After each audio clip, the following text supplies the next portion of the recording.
You are listening to Alex Nanlohi Podcast, to know the Lord and to make Him known.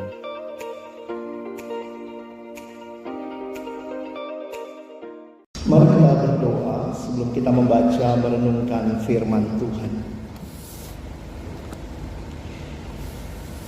Bapa di dalam surga, kami bersyukur, berterima kasih untuk cinta kasih dan anugerah-Mu yang sungguh nyata di dalam hidup kami. Hari ini kami menyaksikan kembali kesetiaan Tuhan yang memimpin perjalanan proses belajar mengajar yang dilalui secara khusus oleh anak-anak kami bersama dengan seluruh orang tua dan secara khusus juga bersama dengan sekolah di tempat ini.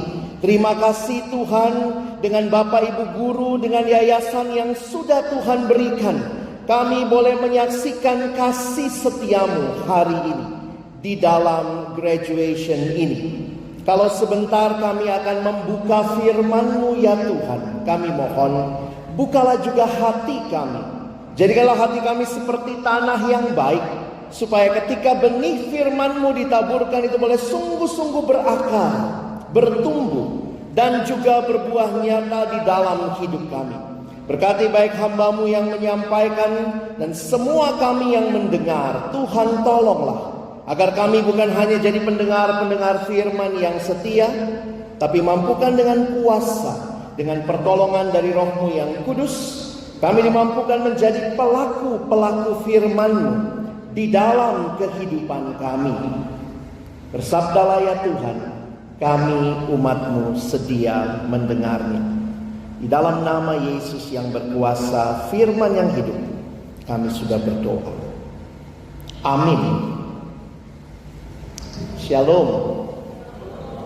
Selamat siang Bapak Ibu Saudara yang dikasihi dalam Tuhan Yesus Kristus. Tama-tama bersyukur kepada Tuhan untuk hari ini yang boleh menjadi kesempatan kita sekali lagi menyaksikan kesetiaan Tuhan. Biasanya kita bersumpah, kali ini benar-benar berjumpa ya. Jadi ini kesempatan yang indah bagi kita untuk kita syukuri bersama. Di dalam tema yang diberikan kepada kita, melangkah bersama Allah dalam rancangan dan kehendak-Nya. So what's next? Ini menjadi satu perenungan yang menarik untuk sama-sama kita berhenti sejenak untuk merefleksikannya sebelum kita melanjutkan ke prosesi dan proses wisuda hari ini atau graduation. Tama-tama saya ingin menyampaikan happy graduation. Kalau kata anak sekarang congratulation ya. Selamat tentunya untuk adik-adik dan juga untuk Bapak Ibu guru, tadi orang tua, termasuk juga pihak yayasan yang hari ini ada Pak Budi di tengah kita ya. Kita bersyukur kepada Tuhan.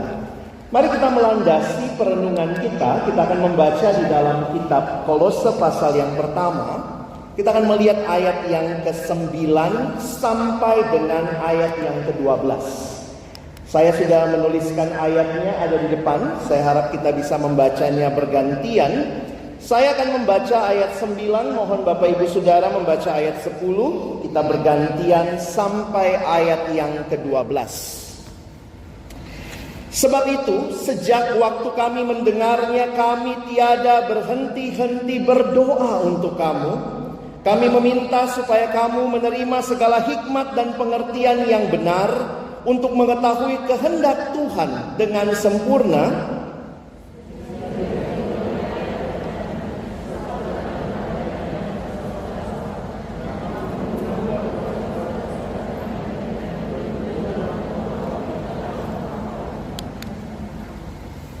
dan dikuatkan dengan segala kekuatan oleh kuasa kemuliaan-Nya untuk menanggung segala sesuatu dengan tekun dan sabar.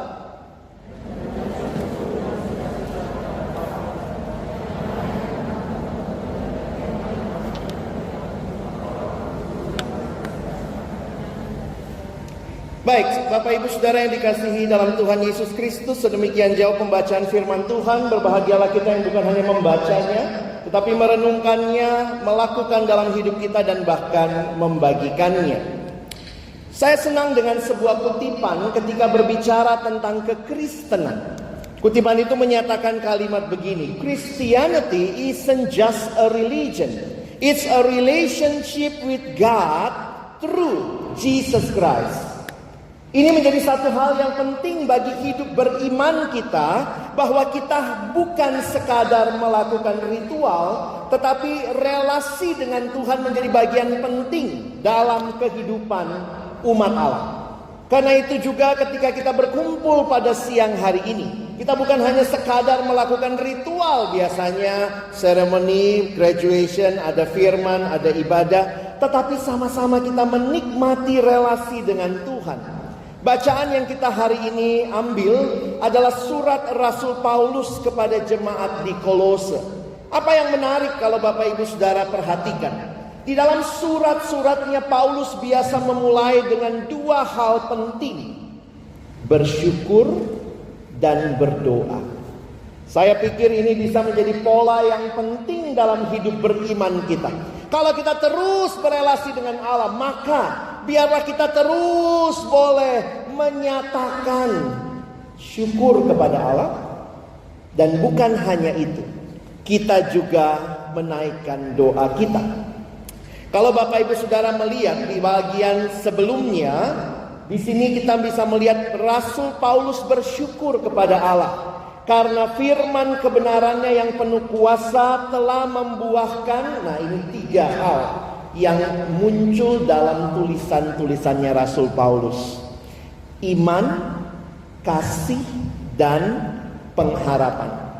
Dan itu nyata dalam hidup jemaat di Kolose. Coba kalau kita perhatikan di dalam ayat yang keempat dan ayat yang kelima, Bapak Ibu bisa perhatikan ya. Oke, sebentar. Kami telah mendengar tentang imanmu dalam Kristus Yesus dan tentang kasihmu terhadap semua orang kudus, oleh karena pengharapan yang disediakan bagi kamu di sorga. Tiga hal ini nampak dalam hidup jemaat Kolose. Dan saya pikir ini juga yang kita rindukan nampak dalam hidup semua kita yang percaya. Orang yang dibilang orang beriman, orang percaya, orang Kristen yang sejati, maka tentunya harus jelas imannya, kasihnya, dan pengharapannya. Sekolah-sekolah yang menerapkan pentingnya iman menjadi dasar akan menolong anak-anak kita untuk bertumbuh di dalam tiga hal ini. Iman kepada Allah, kasih kepada sesama, dan pengharapan untuk terus maju. Ini generasi yang katanya cepat menyerah. Saya pikir kalau dia mengerti pengharapan di dalam Tuhan, maka dia akan punya hidup yang terus punya daya juang. Nah, menarik Bapak Ibu Saudara sekalian, setelah Paulus bersyukur untuk jemaat yang dia layani, maka lihat doanya Paulus. Bagi saya doa inilah yang juga mendasari perenungan kita hari ini dalam tema yang diberikan. Kalau Bapak Ibu Saudara memperhatikan, sekarang masuk ke doanya Bapak Ibu ya. Sebab itu sejak kami mendengarnya, kami tiada berhenti-henti berdoa untuk kamu. Kalau Bapak Ibu dikasih kesempatan mendoakan anak, kita doainnya apa? Anak-anak, kalau kalian dikasih kesempatan mendoakan masa depanmu, apa yang akan kamu doakan? Disinilah kita belajar dari Paulus. Firman Tuhan dengan jelas menyatakan, kita lihat ayat 9 ya. Apa yang terlihat dengan jelas? Kami meminta supaya kamu menerima segala hikmat dan pengertian yang benar untuk mengetahui kehendak Tuhan dengan sempurna. Hidup yang paling indah bukanlah hidup punya banyak harta semata. Bukan berarti kita menolak harta, tetapi kalau kita tidak tahu apa yang menjadi kehendak Tuhan, saya pikir itu hidup yang paling menyedihkan. Kalau kita ini dicipta oleh Tuhan, maka tujuan hidup kita adanya dari Tuhan. Saya kalau melayani seringkali anak remaja begitu ya, suka cari-cari yang lain. Ada yang begitu lihat masa depan, pergi ke tukang ramal ya. Ada juga yang lihat-lihat zodiak. Wah, bintang minggu ini. Kalau kita mau tahu tentang hidup kita, cari taunya dari mana?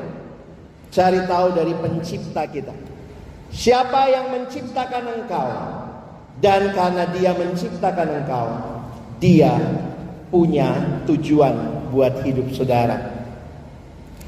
Bapak Ibu Saudara dikasihi Tuhan, perhatikan ayat 10 yang menjadi tema kita hari ini. Bapak Ibu bisa memperhatikan di dalam bagian ini, sehingga hidupmu layak di hadapannya serta berkenan kepadanya dalam segala hal.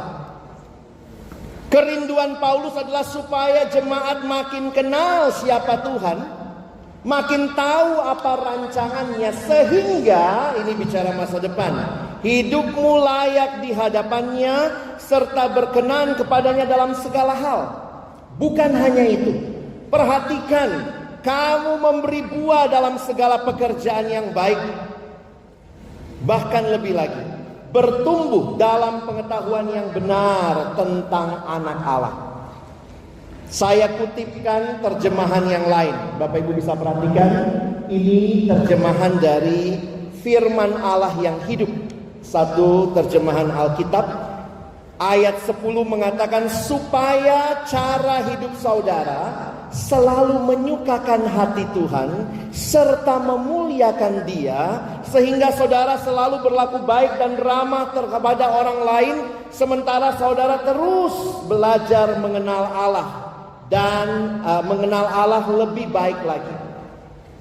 Apa aspek yang Tuhan mau ketika saudara dan saya menatap masa depan?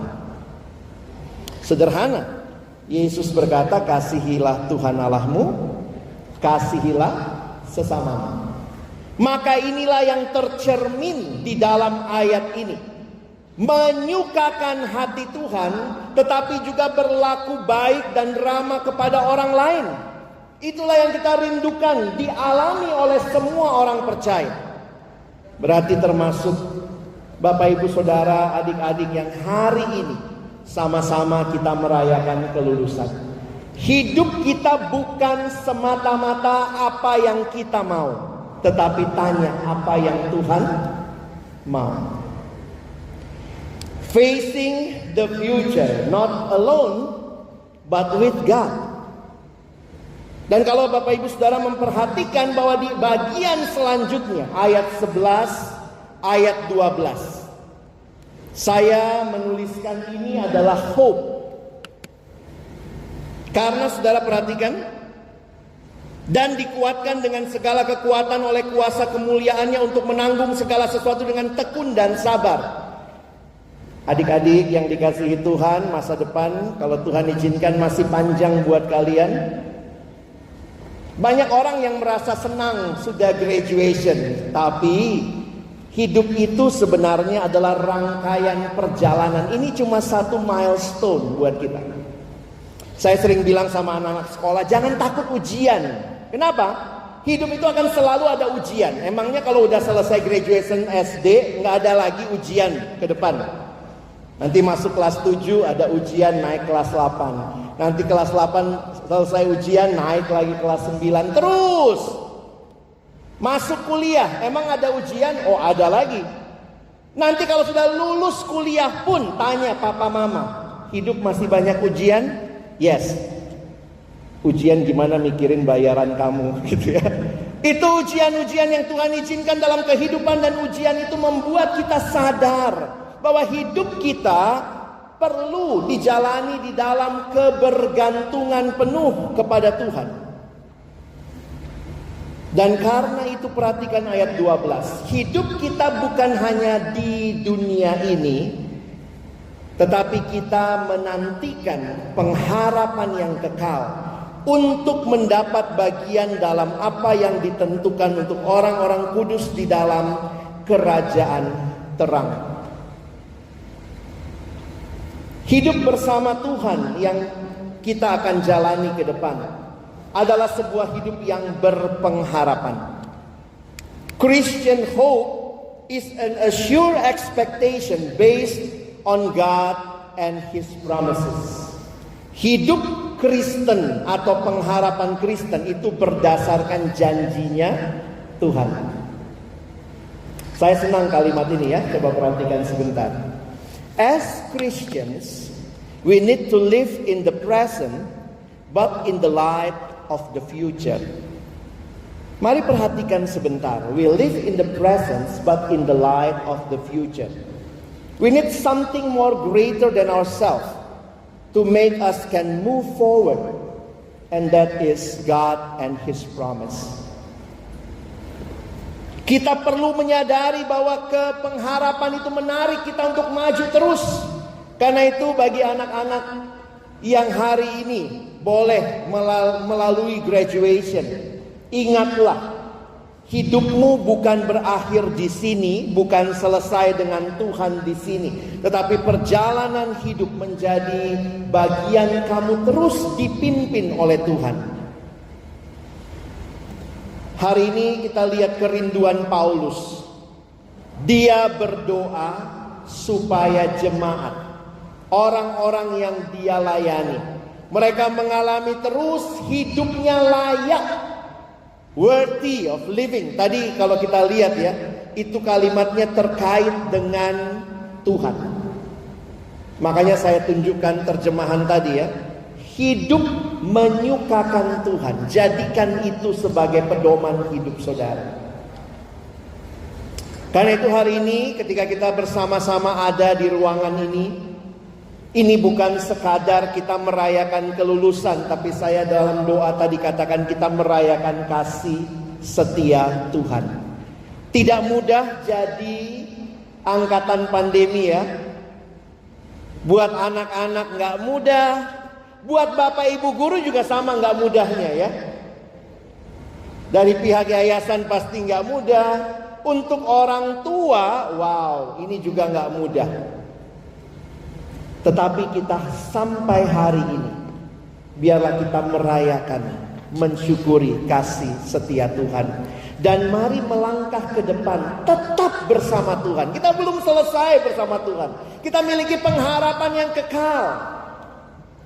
Karena itu hari ini bagi orang tua siswa ya, ini pesan yang Tuhan mau bagi kita. Tetap didik anak-anak dalam takut akan Tuhan.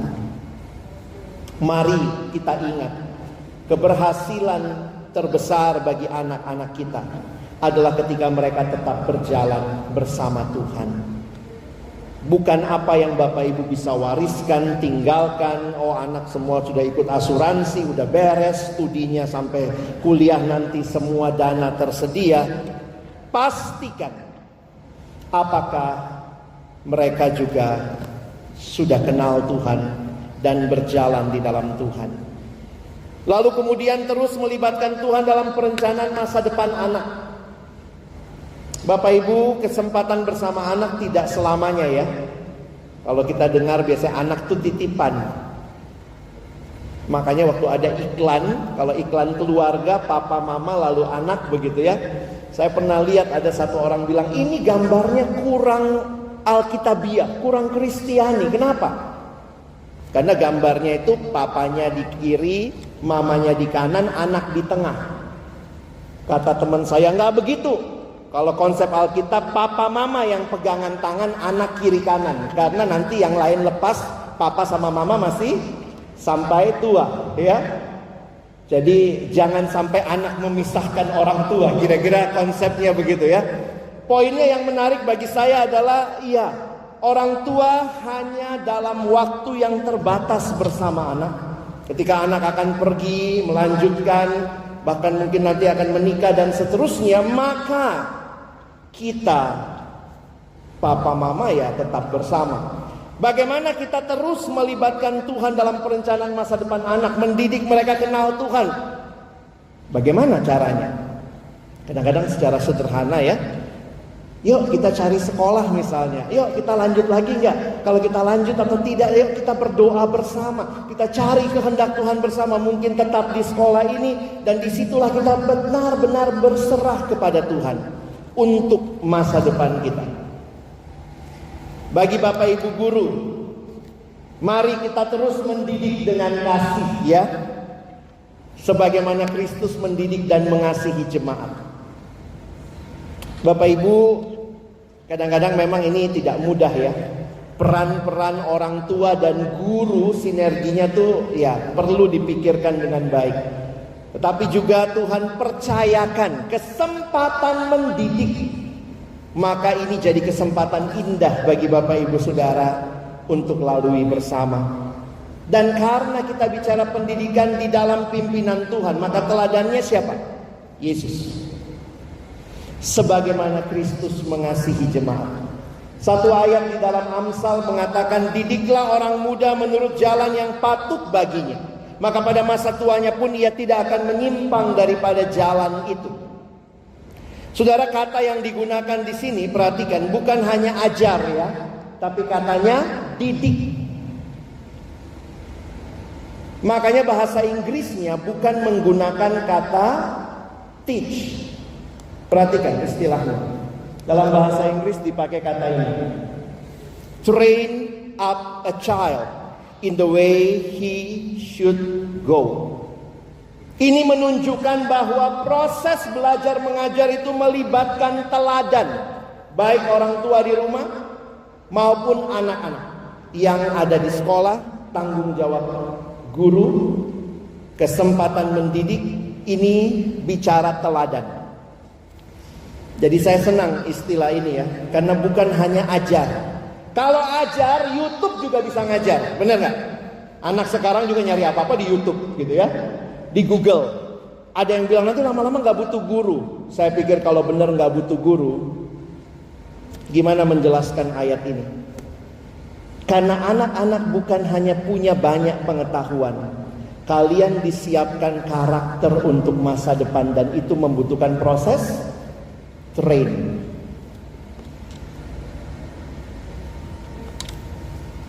Saya menuliskan warisan terbaik bagi generasi muda adalah teladan yang baik dari generasi yang lebih tua. Mari Bapak Ibu, jangan hanya berpikir anak-anak sekarang pinter Pak, mereka bisa googling sendiri, tapi mereka butuh lihat Bapak Ibu guru sekalian sebagai teladan. Dan jadilah teladan yang baik, Bapak Ibu di rumah, Bapak Ibu guru di sekolah. Tapi juga buat adik-adik siswa ya. Ayo adik-adik siswa, siswa-siswi belajar untuk hidup takut akan Tuhan. Hidup tunduk pada pimpinan Tuhan. Ingat baik-baik, kepintaran itu dari Tuhan, anugerah Tuhan. Ingat Amsal ini? Amsal 1 ayat 7 mengatakan, takut akan Tuhan adalah permulaan pengetahuan, tetapi orang bodoh menghina hikmat dan didikan. Ayo adik-adik yang wisuda hari ini ya, kalian yang baca lagi ayatnya ya. Oke, 1, 2, ya. Takut.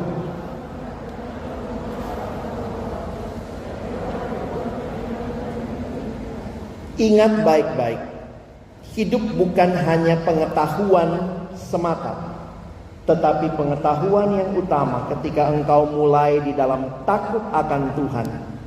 Itulah permulaan pengetahuan yang sesungguhnya.